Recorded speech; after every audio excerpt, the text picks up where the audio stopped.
Why are so many Irish landlords leaving the market on a daily basis? What small IT change forced loads of landlords to exit the market? And why are so many landlords opting to keep properties vacant? If you are a landlord or a tenant, please share your thoughts on this topic in the comments below. Trying to find a rental property is getting harder and harder. Rents are going up all the time. So why are landlords leaving, and why is finding a place to rent getting harder all the time? Over a year ago, I created a video warning of the rental crisis and how the rental crisis was going to get much worse. I stated in that video that the rental crisis was going to be a far bigger problem than the home buying crisis for Ireland and its economy, and that more people would suffer due to upcoming regulation changes. At the time, I called out a number of proposed regulation changes that would have a damaging effect on the rental market and make the crisis much worse. Everything played out as predicted, but there was one change that I didn't foresee that actually had a big impact, and I will explain that later in the video. It was clear for anyone who studied economics, property or history that the rental caps and rent regulations that were proposed a year ago were only going to make things worse for the rental market. And it was predicted by many at the time that more landlords would actually leave the market and the situation would get worse for tenants. Anyone who has looked at the history of rental caps around the world will know that even if the landlords don't leave the market, the situation for tenants generally get worse and the rental market as a whole suffers. Rental caps talk of eviction bans, proposals that landlords would be forced to sell their properties with their tenants in situ, all led to lots of landlords deciding to sell up. But for some landlords who were leasing their properties at low rents, the caps meant that they were crystallising the value of their property and ultimately devaluing their property.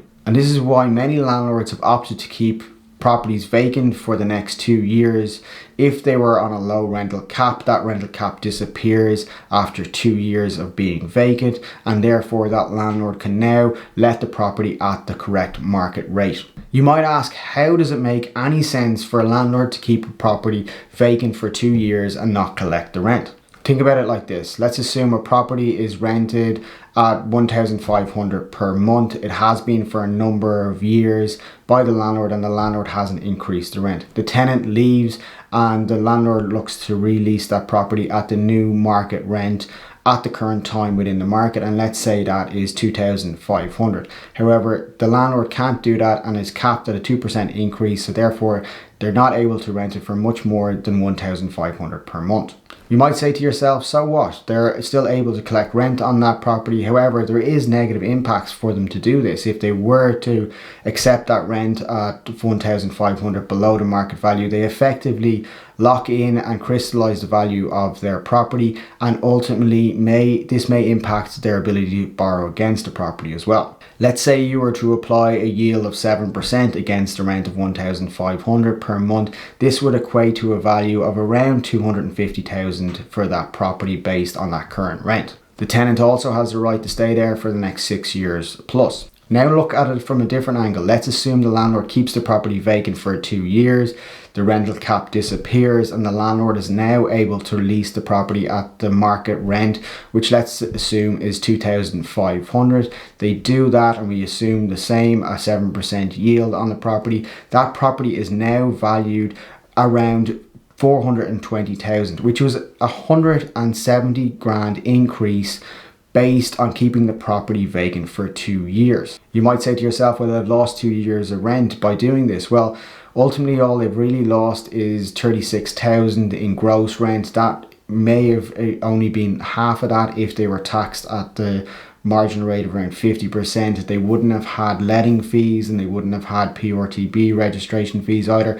So perhaps they're only down a few grand. They've kept the property vacant for 2 years and they've increased the property value by about 170,000, as well as increasing the rent on an annual basis by about 12 grand. And in a lot of cases, people will look at that and go, well, that's a no-brainer to keep it vacant for 2 years. The majority of the legislation that has been brought in to protect tenants really only protects sitting tenants, and it has a major disadvantage or a major negative impact on new tenants coming into the market, or perhaps tenants who want to relocate within the existing market. Many landlords have decided to sell over the last few quarters.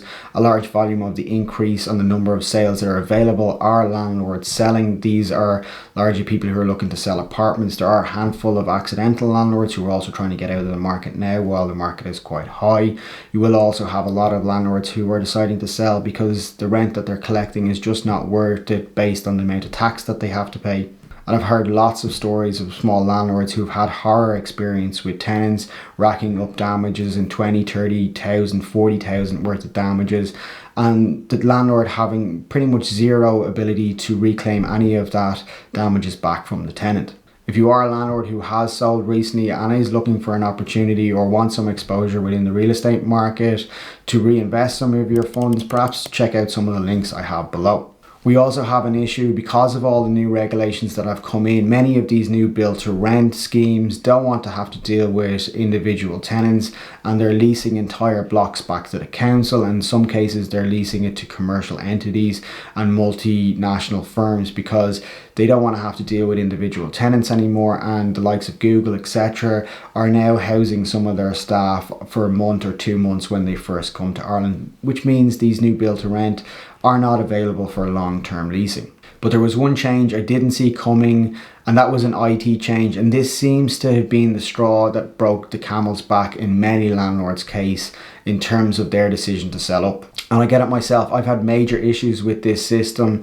Countless times I've gone in to try to deal with it and just give up and say I'll deal with it in a day or two because I get so frustrated. I'm talking about the new RTB registration system. 11 months ago, the RTB changed their registration system online and gave very little warning to the public or agents. But all existing agents and landlords' accounts were deleted at the time, and everyone was asked to re-register their account and re-register all their tenants' details. And on top of that, they were asked to re-register all their tenants' details every single year. Letters did go out to landlords, but as far as I'm aware, I didn't get any letters. I'm not sure many agents did, and they weren't advised of these upcoming changes. And talking to many agents, they are extremely frustrated with the new system and having major difficulties with it. I don't understand how this was allowed to happen. Imagine any other state body or private company basically telling you that they were deleting your account and you had to re-register and re-input all your details. You imagine going up to your ATM and your card not working and the bank basically telling you, sorry,